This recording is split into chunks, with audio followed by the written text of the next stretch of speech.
1924ರಲ್ಲಿ ನಡೆದ ಬೆಳಗಾವಿ ಎಐಸಿಸಿ ಅಧಿವೇಶನ ಶತಮಾನೋತ್ಸವ ಆಚರಣೆ ಹಿನ್ನೆಲೆಯಲ್ಲಿ 3 ದಿನಗಳ ಐತಿಹಾಸಿಕ ಸಮಾವೇಶ ಬೆಳಗಾವಿಯಲ್ಲಿ ನಡೆಸುತ್ತೇವೆ. ಗಾಂಧೀಜಿ ಅವರಿಗೆ ಅಂದು ಸಹಕಾರ ನೀಡಿದಂತೆ ಇಂದಿನ ಕಾರ್ಯಕ್ರಮಕ್ಕೆ ಎಲ್ಲರ ಸಹಕಾರ ಬೇಕು ಎಂದು ಕೆಪಿಸಿಸಿ ಅಧ್ಯಕ್ಷ ಹಾಗೂ ಉಪಮುಖ್ಯಮಂತ್ರಿ ಡಿ.ಕೆ. ಶಿವಕುಮಾರ್ ತಿಳಿಸಿದರು.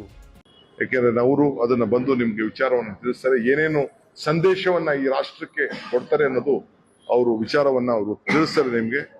ಸೊ ಅದರಿಂದ ತಮ್ಗೆ ನಾನು ಮನವಿ ಮಾಡ್ಕೊಳ್ತಾ ಇದ್ದೀನಿ, ತಾವು ತಪ್ಪದೆ ನಮ್ಗೆ ಈ ವಿಚಾರದಲ್ಲಿ ಕೈ ಜೋಡಿಸ್ಬೇಕು, ಸಹಕಾರ ಕೊಡಬೇಕು, ಬೆಂಬಲವಾಗಿ ಇದೊಂದು ಹೆಚ್ಚು ನಮ್ಮ ಆಚಾರ ವಿಚಾರವನ್ನ ಪ್ರಚಾರ ಮಾಡಬೇಕು ಅಂತೇಳಿ ತಮ್ಮಲ್ಲಿ ನಾನು ಮಾಡ್ತಾ ಇದ್ದೀನಿ. 1924ರ ಬೆಳಗಾವಿ ಎಐಸಿಸಿ ಅಧಿವೇಶನ ಶತಮಾನೋತ್ಸವ ಆಚರಣೆ ಹಿನ್ನೆಲೆಯಲ್ಲಿ ಬೆಳಗಾವಿಯಲ್ಲಿ ನಡೆದ ಪೂರ್ವಭಾವಿ ಸಭೆ ಉದ್ದೇಶಿಸಿ ಮಾತನಾಡಿದ ಡಿ.ಕೆ. ಶಿವಕುಮಾರ್ ಅವರು 2028ಕ್ಕೆ ಕಾಂಗ್ರೆಸ್ ಮರಳಿ ಅಧಿಕಾರಕ್ಕೆ ಬರಲು ಬೆಳಗಾವಿ ಕಾರ್ಯಕ್ರಮ ಮುನ್ನುಡಿ ಬರೆಯಬೇಕು.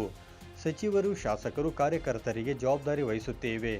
20 ಇಲ್ಲವೇ 21ರಂದು ಶಾಸಕರು, ಮಾಜಿ ಶಾಸಕರು ಪೂರ್ವಭಾವಿ ಸಭೆ ಕರೆಯಬೇಕು.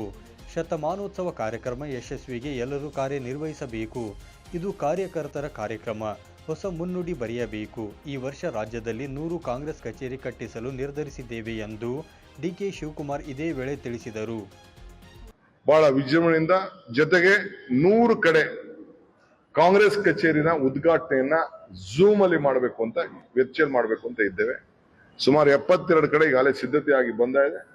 ಸೊ ಎಲ್ಲ ಡಾಕ್ಯುಮೆಂಟ್ಸ್ ವೆರಿಫಿಕೇಶನ್ ಮಾಡ್ತಾ ಇದ್ದೀನಿ. ಬಹುಶಃ ಅವತ್ತು ಮಾಡಬಹುದು, ಇಲ್ಲ ಅಂತಂದ್ರೆ ಇನ್ನೊಂದು ದಿನಕ್ಕೆ ಪೋಸ್ಟ್ಪೋನ್ ಆಗ್ಬೋದು. ಅದು ಕೂಡ ಎಲ್ಲ ಸಿದ್ಧತೆ ಎಲ್ಲ ನಡೀತಾ ಇದೆ. ಸೊ ಅದು ಕೂಡ ನಾವು ಮಾಡ್ತಾ ಇದೀವಿ. ಒಂದು ಐತಿಹಾಸಿಕ ಪುಟಕ್ಕೆ ಸೇರುವಂತ ಕಾರ್ಯಕ್ರಮವನ್ನ ನಡೆಸ್ತಾ ಇದೀವಿ. ಇನ್ನು ಶತಮಾನೋತ್ಸವ ಆಚರಣೆ ಹಿನ್ನೆಲೆಯಲ್ಲಿ ಸೋನಿಯಾ ಗಾಂಧಿ, ರಾಹುಲ್ ಗಾಂಧಿ ಹಾಗೂ ಪ್ರಿಯಾಂಕಾ ಗಾಂಧಿ ಅವರು ಬೆಳಗಾವಿಯಲ್ಲಿ ತಂಗುತ್ತಾರೆ ಎಂದು ಇದೇ ವೇಳೆ ಡಿ.ಕೆ. ಶಿವಕುಮಾರ್ ಅವರು ತಿಳಿಸಿದರು. 9 ಲೈವ್ ನ್ಯೂಸ್ ಬೆಳಗಾವಿ.